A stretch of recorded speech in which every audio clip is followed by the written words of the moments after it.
माझ्या बोधकथेचे नाव आहे एक कोल्हा आणि उंट. एका जंगलात एक कोल्हा आणि उंट राहायचा. कोल्हा नदीकाठी बसून होता आणि उंट एका जागेवर बसून होता. मग तिकडून कोल्हा आला, उंटू दादाला म्हणाला, उंटू दादा चल आपण मका खायला जाऊ. मग उंटू दादा म्हणे मी नाही येणार म्हणे, तू जा म्हणे, तू दोन तीन मके खाशील म्हणे, तुझं पोट भरेल म्हणे, आणि माझं तर पोट मोठं आहे म्हणे, माझं पोट जगत नाही म्हणे. उंटू दादा म्हणे तू माझ्यासाठी थांबशील का म्हणे. कोल्हा दादा म्हणे मी हो थांबतो म्हणे मी नदीकाठी.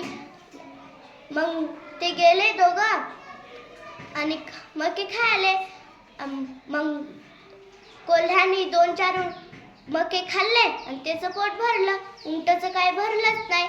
मग मालकाला वावरवाला आणि त्या उंटला मारलं, त्याला हिरवण पिवळत केलं.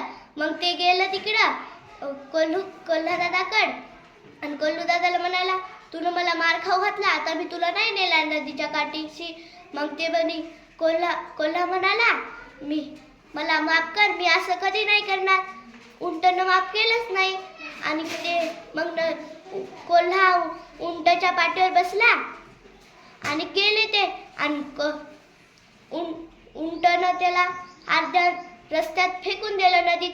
ते कोल्हा ओरडत वाचवा वाचवा असं म्हणत गेला. आणि अशा प्रकारे बोधकथा संपली. कधीही कोणाचे वाईट करू नये.